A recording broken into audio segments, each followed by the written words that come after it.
So this is my June 2022 update on the best savings accounts here in the UK.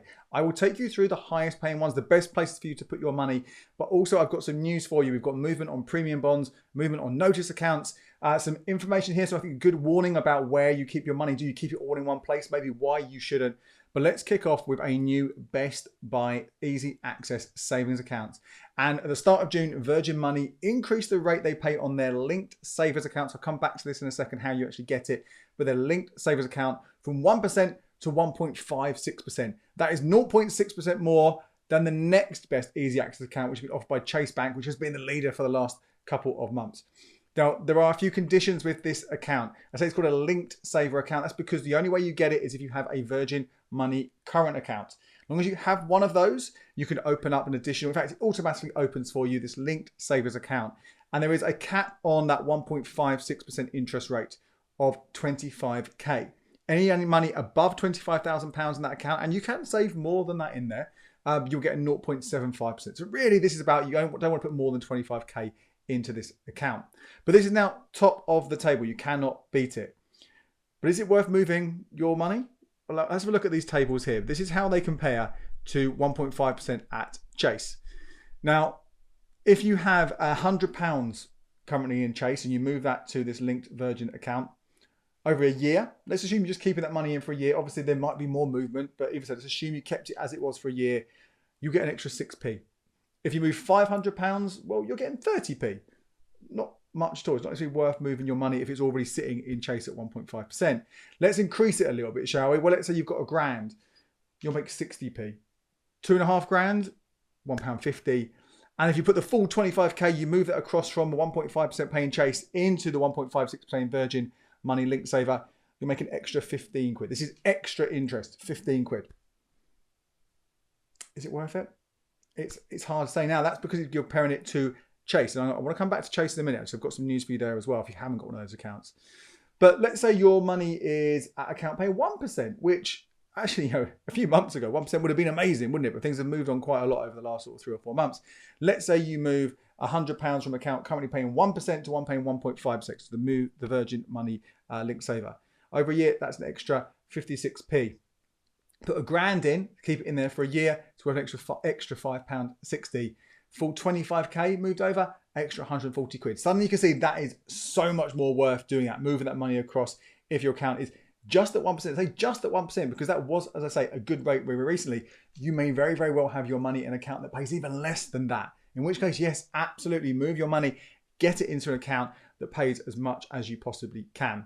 It's worth reminding you as well, the Virgin Money current account, there are a few different ones here, but the one that I would suggest you go for if you haven't already got one is the M Plus current account, because you also get interest on the first £1,000 you have saved in there. Up to £1,000, you can have £10, you get £50, £500, whatever it is, but anything above £1,000, you don't. But up to £1,000, you get 2.02% interest. That obviously knocks out of the park everything else. So you want to put your money in there first of all, focus on that, and then maybe then you do want to go, okay, I'm going to put even more in my Virgin Money in that linked account than I do in Chase or somewhere else. But I do want to kind of come back to something else that happened on the same day that Virgin increased the savings rate on this account.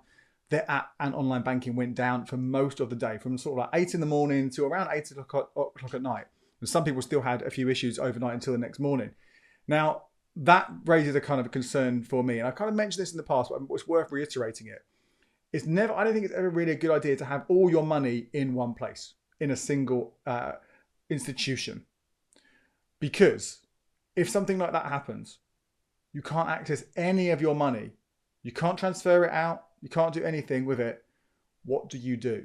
Now, I think the Virgin Money M Plus current account, that 2.02% on £1,000, is a great secondary account because you've got a debit card. You can get that money out straight away if you need to. There are some branches if you need to go into a branch. That's a great place to have £1,000. If you've got more than £1,000, that's a great place to have £1,000 sitting there, and then maybe the other money elsewhere. So potentially you might go back again. Okay, right. It's not a huge amount of difference if I've already got Chase. Maybe I'll keep my money in Chase, the bulk of it, but I'll keep £1,000 in the Virgin Money account. Or maybe I'll put a little bit more than £1,000 in the 2 accounts with Virgin Money and reduce what I have in Chase. But at least then I've got access to a couple of different places. Or you could take it at any different institution. But definitely I think this is a good kind of reminder to not have all of your stuff in one place. And if you know you're going to need money You'll know you're going to need it. Get it out in time. Don't leave it to the day. Maybe give yourself a couple of days, 2 days, 4 days, maybe 5 days. Make sure you've got it out and available to you. Of course, you might transfer it to a different account where that could also go down, because it's not just Virgin Money that's had app problems. Other banks will have this and have had this in the past. But again, it's something to bear in mind when you think about where your savings sits. And don't forget as well, there is that £85,000 financial services compensation scheme protection across institutions. So you don't really want to have more than that in any single bank or any banks which are partners, such as HSBC and First Direct. They count as the same bank. So just be really careful of that. Although if you've got that much in savings, you've probably got too much available for you. There will be some exceptions, but most people don't need more than that. Okay, that's what's happening with Virgin Money. Now the top best buy, if you've already got an account, worth putting some money over in there, but again, keep them separate. Chase Bank, it's worth talking about that here as well, because they have recently added every new application to a wait list. Now this could be reflective. If you haven't got an account right now and you're thinking of getting an account, it could be 3 to 5 weeks before you actually get that account open. That's a long time. So again, still offering 1.5%, still a decent rate. The current account, again, still gives 1% cash back for 12 months, 5% interest on roundups, fee free to spend overseas. The £20 welcome bonus ends, I'm recording this on the 7th of June, ends tonight. So if you're watching this at any time later, that £20 bonus is gone. If you're watching it in time and haven't got an account, then go for it. Apply for that account today via a referral link. I've got one on the website you can go through, or ask a mate who's got a Chase account if they'll share theirs with you. And then you've got a wait, say 3 to 5 weeks, most likely, when you're in a waiting room before you can make the actual application and get your hands on that account and then open that 1.5% account. So it could well be that you get the Virgin account now if you have somewhere to put your money, because Chase is at a much, much longer wait. Now, the other kind of big movement that's worth talking about here, I have done a whole video, so I won't go into detail, but I'll just give you a bit of a heads up and a bit of an update as well since that video. This is around premium bonds. Now, premium bonds were a fantastic place for our savings during most of the pandemic, because they had a 1% prize rate, which didn't mean you got 1% in interest, but 1% prize rate, and everywhere else was well below it. So it was a good bet. But then as other accounts like Virgin and Chase have surpassed that, and now everyone else surpassed it, it was pretty rubbish at 1%. Well, just a few weeks ago, they increased it to 1.4% the prize rate. I didn't have the figures right then because they hadn't actually been calculated exactly what that would mean for your savings. But let's have a look at this right now. This is using Money Saving Expert's Premium Bonds Calculator, which uses a vast number of very, very complicated calculations to work out, based on how much you have saved in premium bonds, what your likely winnings would be, or the average rate of luck. I've then converted that into the equivalent interest rate over a year if you've got that over 12 months, and then also compared that to that Virgin Link Saver and the Chase account, so we can kind of see whether it's worth it or not, exactly how much you are potentially missing out on by keeping your money in premium bonds over those leading easy access accounts. So let's bring this table up right now. So according to this calculator, if you have £500 saved or have £1,000 saved, you're likely to win nothing at all in premium bonds. Very, very, very low chance you'll get a prize. You might get something, but it's very, very unlikely you'll get anything. If you had that money in the Virgin Money M Plus current account, you can see there straight away you're missing out. 500 quid, you're missing out on just over nearly 8 quid, and £1,000, nearly 16 quid. Tad more than you'd get if it was in Chase Bank. But again, you're missing out. So there's no point having premium bonds if you've got a small amount of money. Put them in those easy access accounts. £5,000 starts to get a little bit more interesting. Maybe you'll get 2 £25 prizes there based on the average rate of luck. That would be the equivalent of 1%.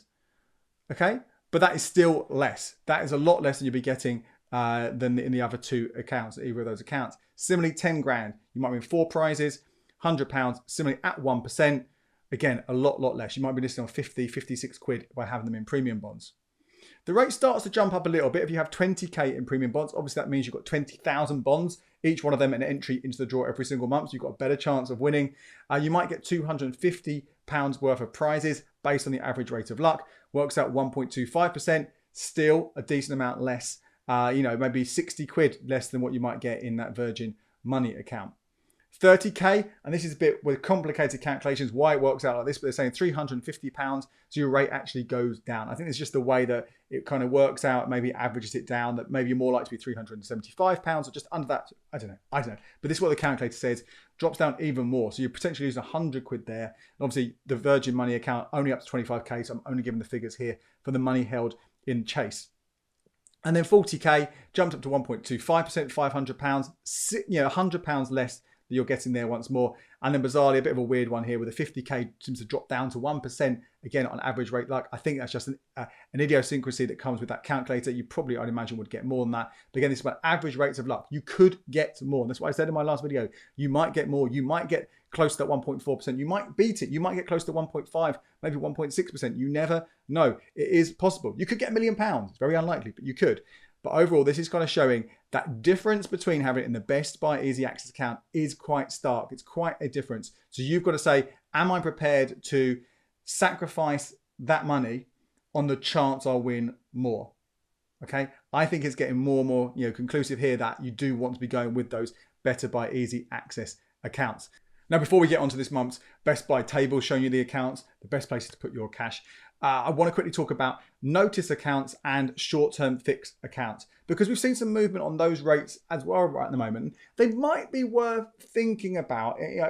I'm wary of longer-term fixes, 1 year, but particularly 2 years, 3 years, 4 year ones, because of that movement we've seen in interest rates on the base rates that you might lock in and sort of miss out later on a higher rate. But the shorter-term ones might give you a better rate now, but not necessarily lock you in for too long. So when that ends, then you can move on to a better account or give that notice and take your money out and move it across, because they are beating those easy access accounts right now, just about. So there is one from Shawbrook Bank. This is a 6-month fix. It would take you now until December. And in that time, there are going to be, I think, 3 or 4 interest rate decisions. So potentially we might see the base rate where it is now at 1% move up to closer to 2% potentially in that time. But it will take time to get there, and they might not pass on, the banks might not pass on all of that and boost the rates up straight away. So easy access accounts right now at 1.5%. To get to 2%, go past 2% in 6 months, it is possible. It could well happen, but maybe not till later in the year. So you'll be getting that money now and locking in on that. And this is from Shawbrook Bank, 6 months at 2%. Minimum of £1,000, maximum, it's a crazy maximum here. Let's look at it again, £2 million. Don't have to worry about that. But again, that may well be worth considering 2% as a fix for 6 months. Obviously, if you do fix for 6 months, you won't be able to access that cash. So don't put all your money in there. Maybe it's just some of it to get that slightly better rate and having some available elsewhere. Or you could look at some notice accounts. There are a few different ones right now. These probably aren't so much stronger options. 1.7% locking it away for 120 days. 1.6% locking it away for 90 days with a couple of different banks. Again, with all of these things, I have the more comprehensive tables, which I do update on a kind of daily basis over at becleverwithyourcash.com/savings. So go over there to have a look. So that is a little bit more. A nice day notice, 3 days for an extra 1.14%. Maybe worth it. Maybe worth giving that a go. Or personally, I probably would stick with the easy access. But certainly that 6-month fix at 2%, that is worth looking at. Right. Let's have a look now, shall we? Let's end this with the current tables, the places where I think the best places for your money in June 2022. And there isn't much change from last month. I still think for that first, to get the highest paying accounts at least, first of all, still that Virgin Money current account, which we spoke about at the top, 2.02% on the first grand that you have saved. You can also get an additional account as a joint account. So if you are in a couple, you can have 3 of those, 3 grand earning 2.02%. That is a nice one to think about there. Also, if you have an iOS phone, so an Apple phone, the app called Claro, it's a kind of money coaching app, but also has a kind of little savings pot in there where you can get 2% on up to 3 grand. So again, you are not going to be able to beat those rates on easy access accounts. And Claro is more or less easy access. Might take you a few days to get that money out, but they are kind of your best bets for that initial sum of up to 4K or potentially more. Again, if you're a couple, you can expand that a little bit. If you have more money beyond that, beyond 4K that you want to have in savings, well then obviously let's bring this next table up. Obviously the place to go here is either the Virgin Money M Saver or the Chase Bank savings account. Again, if you've already got Chase, fantastic. If not, you are going to have to wait for it. But they are going to give you the highest possible rates on that additional cash. If you want to go slightly more ethical, Yorkshire Building Society has up to 1.38%, depending on how much you have saved in there. It will reduce if you have lower sums down. That 1.38 is for 50k more. It's 1.33% for 10k or more, and then lower again if you've got less than 10k. Tandem 1.25%. Again, that's also one to consider for sort of ethical reasons. And Gatehouse, which is Sharia Bank, 1.3%, is also sort of slightly greener. There is a higher paying 1.31% Sharia account at Al Rayyan Bank, but Gatehouse seems to be slightly greener as well. So they're a place to put larger sums of cash. I would still go with those ones. Obviously, those lower ones I talked about just there. Maybe you might be premium bonds might come out more level with those, and that's your call. If you rather take a punt on it, then that's something to consider. And let's lastly talk here as well about ongoing savings. The best places for your regular savings. If you've got money coming in every month that you're adding to your savings, then the highest rates are going to beat everything we've spoken about so far. They are the regular savers. I won't go into a huge amount of detail here because I've done that in previous updates, but let's just go through them right now. First Direct regular saver will pay 3.5%. You can put up to £300 in there every single month for 12 months.